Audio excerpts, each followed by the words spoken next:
My wife said, "It's just a crush," but her text told me she was planning a life with him. I stood there, holding her phone, my fingers frozen over the screen as I read the text again. The words blurred together, but the meaning hit me harder each time. "I can't wait to build a future with you. I'll never be able to let you go. I'm counting down the days until we could be together for good." My heart felt like it was being squeezed in a vice. This wasn't a casual fling or some harmless crush like she had told me. This was real. She was planning a life with him. And the whole time, I thought we were fine. I thought our marriage was fine. I don't know how long I was standing there, staring at the messages, before I heard her voice behind me. "Ben? What's going on?" Her tone was light, casual, like it was any other evening, but the moment I heard it, I knew I couldn't keep pretending like everything was normal.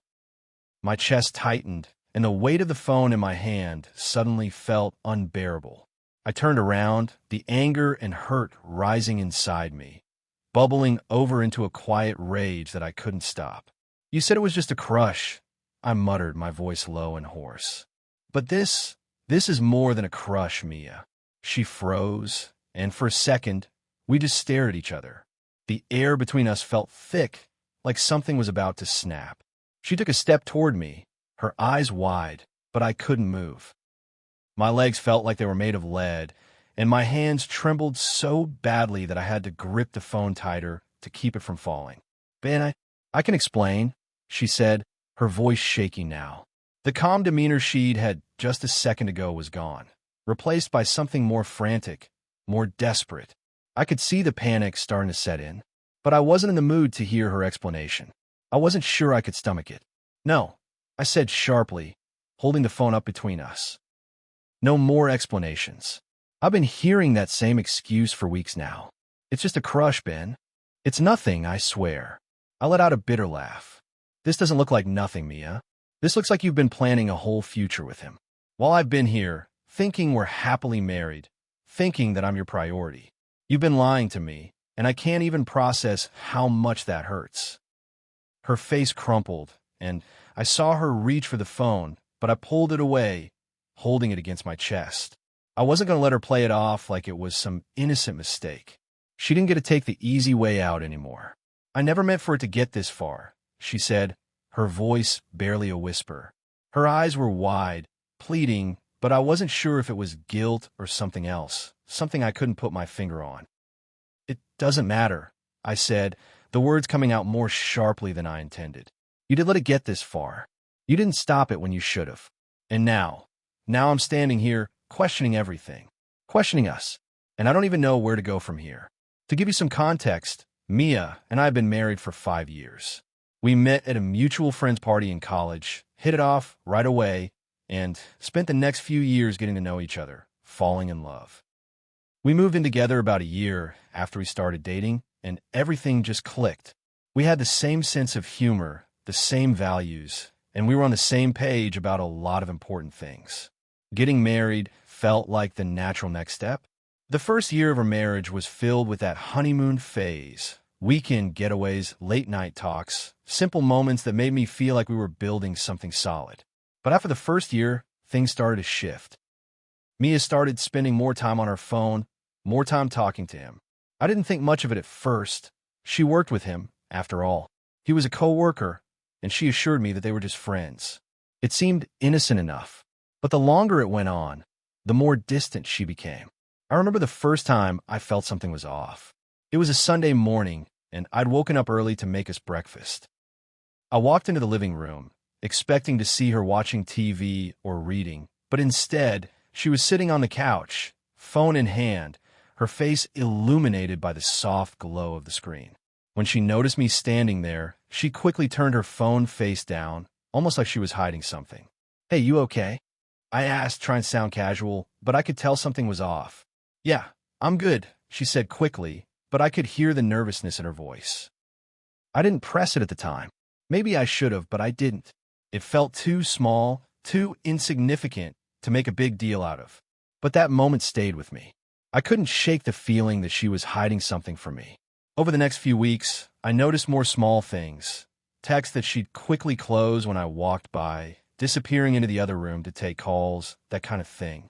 Again, nothing concrete, Nothing I could actually confront her about.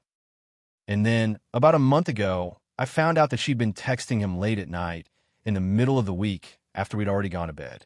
I asked her about it, and she gave me the same response. It's just a crush, Ben. It's nothing serious. You don't have to worry. I wanted to believe her, but everything about it felt wrong. But what could I do? I didn't have any proof. I tried to let it go, tried to believe that I was being paranoid, that I was overthinking it. I'd even started going to therapy to help me deal with some of my own insecurities. But when I found the texts yesterday, the ones where she was talking about building a future with him, everything changed. I realized that this wasn't just a small thing. This wasn't just a passing crush. This was an emotional affair, and she was already emotionally invested in him in a way that she had never been with me. The hardest part was that she didn't see it that way. She still thought she could justify it, still thought she could tell me it was nothing and that I should just move on. But I couldn't. I couldn't ignore it anymore. I know this might sound dramatic, but it's like I'm waking up from some sort of trance. 4 or 5 years, I thought I was in a marriage built on trust and mutual respect, and now I feel like everything's been turned upside down. I can't even look at her the same way. Every time I see her, all I can think about is how she's been lying to me, how she's been planning a future with someone else while I've been here, completely in the dark. I'm not sure how we got to this point, or what the right thing to do is. Do I walk away? Do I stay and try to salvage what's left? Or do I just let go, knowing that she's already checked out emotionally? Mia says she's sorry, but I don't know if I can believe her anymore. She says she loves me, but how can I trust that when she's been planning a life with him? And how could I possibly be the person she comes home to after that? I feel like the last 5 years were a lie. I don't even know who I'm supposed to be angry at. Her for betraying me, or myself for not seeing it sooner. Right now, I feel lost. I feel like I don't know what's real anymore. I've been asking myself over and over if I'm just supposed to forgive her, but every time I try, I can't shake the feeling that something's broken beyond repair. Part 2. I didn't hear from Mia for hours after I left the house. I don't know what I was expecting, but the silence was louder than any argument we could have had. I went for a long walk to clear my head, but my thoughts just spiraled. Every time I closed my eyes, all I could see was that message. I can't wait to build a future with you. Over and over. Her words echoed in my brain, drowning out everything else. I kept replaying moments in our marriage that now felt tainted. The late nights she'd been distant, the excuses that didn't quite add up, the way she'd grow quiet whenever I asked about him. She had been planning something, and I had been blind. By the time I finally came home, the sun had dipped below the horizon, and the house felt cold. I pushed open the door, expecting her to be sitting there, waiting, but the place was empty. I found a note on the kitchen counter, a hastily scribbled apology in her handwriting. I know I've hurt you. I'm so sorry. I'll be back soon. Please let's talk. I stared at it for a few moments before crumpling it up. I wasn't sure what I was hoping to find, but I certainly didn't want any more of her apologies. I needed clarity. I needed truth. But everything felt tangled. I felt like I was walking around in a fog, not sure where the path ahead led, but knowing I couldn't keep stumbling down it blindly. I didn't want to stay in the house anymore, but I wasn't sure where else to go. I needed to get out of my own head. So, I grabbed my jacket, threw on my shoes, and went to meet Dan at the bar. I knew he'd be there. He always was, especially on Friday nights. He was my best friend, my constant, and I didn't even have to explain what was going on.